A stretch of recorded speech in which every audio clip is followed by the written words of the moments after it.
James ली lookism का सबसे ज्यादा मिस्टीरियस बंदा, जिसकी ना हमें बैक स्टोरी पता है ना ही कोई प्लान पता है। वैसे तो इस टॉपिक पर काफी भाई वीडियो बना चुके हैं, बट मेरे पास कुछ ऐसी डिटेल्स है जिस पर किसी ने डिस्कशन नहीं किया, तो चलिए शुरू करते हैं। सो हमने अब तक जेम्स ली के 3 वर्जन देखे हैं। फर्स्ट लाल बाल वाला Lucky, second pink Peppy and third आइजन का छोटा भाई डाइजन। तो सारे वर्जन को एक एक करके डिकोड करते हैं, बट एक इम्पोर्टेंट बात, मैं रेड हेयर वाले वर्जन को जेम्स ली बोलूंगा, पिंक हेयर वाले वर्जन को डीजी बोलूंगा एंड ब्लैक हेयर वाले वर्जन को डिएगो कैंग बोलूंगा for better understanding. First James Lee, जिसे हमने चोलियंग आर्क एंड पास्ट के फ्लैशबैक्स में देखा है। जेम्स ली फ्लैशबैक्स में most of the time aura farming करते हुए दिखाई देता है। इसके चारों तरफ इसके इनेमीज बहुत ही बुरी हालत में पड़े होते हैं एंड इसके ऊपर कभी सिंगल स्क्रैच भी नहीं होता है। चैप्टर 176 में हमें जेम्स ली का स्कूल दिखाया जाता है, जहाँ एक रूम में बहुत सारी ट्रॉफीज रखी थी एंड उन सारी ट्रॉफीज पर एक ही नाम लिखा था, जेम्स ली। तो इस चीज से हम आइडिया लगा सकते हैं कि अपने लाल बाल वाले लक्की का टैलेंट ह्यूमन लिमिट्स के बियॉन्ड है। तुम खुद सोचो, एक बंदा फिजिकली परफेक्ट हो सकता है, कुछ बंदे मेंटली परफेक्ट हो सकते हैं, बट जेम्स ली हर एक चीज में कैसे परफेक्ट है। पोएट्री कंपटीशन, आर्ट कंपटीशन में भी भाई ने टॉप किया है।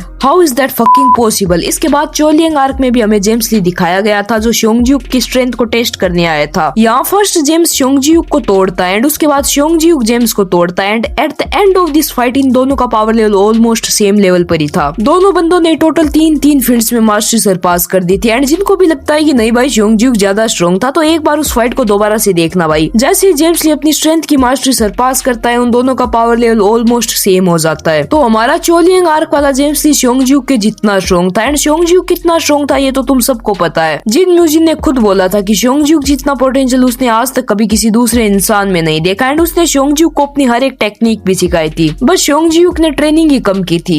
एंड कुछ टाइम बाद यहाँ पर कुछ फर्स्ट जनरेशन किंग्स आते हैं शोंगजियुक की हेल्प करने के लिए एंड जब उन्हें पता चलता है कि शोंगजियुक की ये हालत करने में जेम्स ली का भी हाथ है, तो वो सारे उसे घेर लेते हैं एंड जेम्स ली यहाँ से भाग जाता है। एंड यहाँ पर नोट करने वाली बात ये है कि ये सभी किंग्स जेम्स ली को पकड़ नहीं पाते, इवन जाइग्योना एंड गोंग शोबजी के पास तो स्पीड की मास्टरी भी है। तो हाँ, जेम्स ली लुकिज्म के फास्टेस्ट कैरेक्टर्स में से एक है। इसके बाद जेम्स ली कीटेगिम के साथ खुद को फिजिकली ट्रेन करता है एंड कुछ ही टाइम बाद वो स्टार्ट करता है हंट फॉर फर्स्ट जनरेशन। यहाँ वो सभी किंग्स के पास सेपरेटली जाता है एंड उनको डिफीट करके उनके एक बॉडी पार्ट को निकाल लेता है। अब यहाँ पर काफी सारी मिस्ट्रीज एंड कुछ इंपॉर्टेंट डिटेल्स है, जैसे कि जितने भी फ्लैशबैक्स हमने देखे जिनमें जेम्स ली किसी किंग को डिफीट करता है, तो वहाँ जेम्स ली के बॉडी पर या कपड़ों पर ज्यादा स्क्रैच नहीं होते हैं, जिससे हम जेम्स ली की फाइटिंग स्टाइल का आइडिया लगा सकते हैं कि वो फाइट के दौरान ओपोनेंट के सिंगल अटैक को भी खुद पर नहीं लेता है, डॉज या ब्लॉक कर लेता है। गन की फाइटिंग स्टाइल से बिल्कुल ऑपोजिट एंड जेम्स ली के पास एंड्योरेंस की मास्टरी भी नहीं है। अब एक इम्पोर्टेंट सवाल ये भी है कि जेम्स ली ने इन किंग्स के बॉडी पार्ट्स निकाले क्यों, तो इसका सबसे बेस्ट आंसर मुझे लगता है कि इससे किंग्स वीक हो जाएंगे और उनका कॉन्फिडेंस बहुत ज्यादा डाउन हो जाएगा, जिससे वो जल्दी से यूनाइट नहीं हो पाएंगे। क्योंकि चैप्टर 496 में ये बात जेम्स ली गन पार्क से खुद बोलता है कि किंग्स एकजुट होकर काफी पावरफुल फोर्स थे एंड जेम्स ली ये भी बोलता है कि ऐसा कुछ है जिसे मेन प्लान एग्जीक्यूट करने से पहले मुझे करना होगा। गन पूछता है क्या, जेम्स बताता है फर्स्ट जनरेशन को डिफीट करना। इसका मतलब फर्स्ट जनरेशन को खत्म करना जेम्स की जी मस्ती नहीं थी। ये थोड़ा कॉम्प्लिकेट हो गया है, सिंपल वर्ड्स में बताऊं तो फर्स्ट जनरेशन को खत्म करना जेम्स ली का मेन प्लान कभी था ही नहीं। प्लान तो कुछ और ही था, जिसे एग्जीक्यूट करने से पहले फर्स्ट जनरेशन को खत्म करना जरूरी था। अब बात करते हैं सेकंड वर्जन की, डीजी, एक के पॉप स्टार जिसने ना के बराबर फाइट की है। डीजी की पर्सनैलिटी जेम्स ली से बिल्कुल ही डिफरेंट थी। जेम्स ली हमेशा छुपा चुप्स खाता रहता था, बट डीजी ने कभी छुपा चुप्स को हाथ भी नहीं लगाया। आई नो डीजी ने अपने आप को कम्प्लीटली चेंज किया, अपनी आइडेंटिटी। डीजी को देखकर मुझे पर्सनली ऐसा फील होता है कि इस बंदे को कोई चीज फाइट करने से रोक रही है। हमने क्वेस्टिज्म मानवा में भी देखा था कि चोयुन को फाइट करने से उसका सिस्टम ही रोक रहा था, तो कहीं सेम सिस्टम डीजी को तो नहीं रोक रहा। एंड जैसे कि Hunt for gun park arc में जेम्स ने गन से फाइट नहीं किया, ऐसा लग रहा है जैसे कि वो सिर्फ प्रेटेंड कर रहा है, उसके माइंड में कुछ और ही चल रहा है। डीजी की पावर लेवल्स की बात करें तो इसने तेसुमा को बच्चों की तरह हराया था एंड चैप्टर 514 में डीजी की फाइट एसपी यूआई डैनियल से हुई थी, जिसमें भी ये बंदा यूआई एसपी डैनियल पर हिट कर पा रहा था। And Hunt for big deal arc में डीजी ने गन को बोला था कि तुझे सच में लगता है कि तू मुझे हरा पाएगा। इसके बाद डीजी ने ओजी डैनियल, जैक एंड वास्को को चैलेंज किया कि अगर तुम लोग मुझे क्लीन हिट दे दो तो मैं यहाँ से चला जाऊंगा। एंड वो हमारे हीरोज मिलकर भी डीजी को छू भी नहीं पाए। हाँ, उसके बाद ओजी डैनियल ने थोड़ी चालाकी दिखाई एंड एक क्लीन हिट दे दी। डीजी को डैनियल के 2 बॉडीज के बारे में भी पता था, चार्ल्स सोई का मरना, गन का जेल जाना, वर्कर्स का ऑलमोस्ट डिस्ट्रॉय हो जाना। इन सारे इवेंट से अल्टीमेटली डीजी को ही फायदा हुआ। अगर हम सारे डॉट्स कनेक्ट करें तो हमें समझ में आ रहा है कि डीजी सिर्फ हमारे पॉइंट ऑफ व्यू से कुछ नहीं कर रहा था, बट एक्चुअल में ये सब जो भी इवेंट्स हो रहे हैं ये सारे उसी के प्लान के अकॉर्डिंग है। चार्ल्स सोई के मरने से सबसे ज्यादा किसको फायदा हुआ, गन के जेल जाने से सबसे ज्यादा किसको फायदा हुआ, एंड वर्कर्स को जेम्स की वीकनेस पता थी तो उनके डिस्ट्रॉय होने से किसको फायदा हुआ। हाँ, ऑलमोस्ट डिस्ट्रॉय हो चुकी है। What A eigen level planning. And ये सब होने के बाद हमें जेम्स ली का थर्ड वर्जन देखने को मिलता है। डिएगो कैंग, जिसने पॉलिटिक्स ज्वाइन कर लिया, ये वाली पर्सनैलिटी फैंस के अकॉर्डिंग सबसे बढ़िया है। सो डिएगो अपना मास्टर प्लान एग्जीक्यूट करने वाला है, बट कुछ लोग जो उसके प्लान में अभी भी प्रॉब्लम बन सकते हैं, उन लोगों को मारने का ऑर्डर डिएगो ने अपने लकड़हारे कीटे को दे दिया है। डिएगो ने कीटे को 4 फोटोज दी थी। फर्स्ट फोटो लाइटनिंग जोई की है, सेकंड फोटो यूजिन की है, थर्ड फोटो में 2 पर्सन है, miss Kim and Tom Lee, and fourth photo मेरे अकॉर्डिंग जिन्यूंग पार्क की है। व्हाइट कलर का कोट एंड शू मुझे उसके जैसा ही लगा, कंफर्म नहीं है बिल्कुल। बट यहाँ नोटिस करने वाली बात ये है कि ये चारों पर्सन ही जेम्स ली की वीकनेस से जुड़े हुए हैं। जेम्स की वीकनेस है गैप्रियोंग किम का unsold murder case. First lightning जोई एंड जिन्यूंग पार्क गैप्रियोंग किम की फिस्ट गैंग के मेंबर थे, एंड बात आई रिपोर्टर किम की तो उन्होंने गैप चाचा का इंटरव्यू लिया था, एंड मे भी वो भी कुछ ना कुछ जानती है। एंड यूजिन को तो जेम्स की वीकनेस के बारे में पता ही है, तो हाँ, डिएगो कैंग इन सबको रास्ते से हटाने वाला है। एंड कीटे भी जेम्स के ऑर्डर्स फॉलो कर रहा है। जैसा कि हमें पता है कि कीटे प्री जनरेशन का टाइम वापस लाना चाहता है एंड खुद अंडरवर्ल्ड पर राज करना चाहता है, तो इसका मतलब जेम्स का जो भी प्लान है उससे कीटे को भी अपने गोल अचीव करने में हेल्प होगी। अब बात करें कि जेम्स ली का मास्टर प्लान आखिरकार है क्या, तो to be honest I have no idea, but मेरी कुछ थ्योरीज है तो जो मैं तुम्हें बता देता हूँ। फर्स्ट, वो पूरे कोरिया के आउटर वर्ल्ड पर राज करना चाहता है। सेकंड थ्योरी, जेम्स ली के पास स्टार्टिंग से क्वेस्ट विंडो है एंड उसे एक अल्टीमेट क्वेस्ट मिला है जिसे पूरा करने की कोशिश में वो लगा हुआ है। जहाँ तक मुझे याद है, एक बार जेम्स ने डैनियल को बोला था कि वो एक ऐसी सोसाइटी बनाना चाहता है जहाँ इविल्स के लिए कोई जगह ना हो, बट मुझे पर्सनली ऐसा नहीं लगता। जेम्स ली जैसा कमीना इतने अच्छे विचार नहीं रख सकता। सो ये तो हो गई जेम्स ली के तीनों वर्जन्स की बात। अब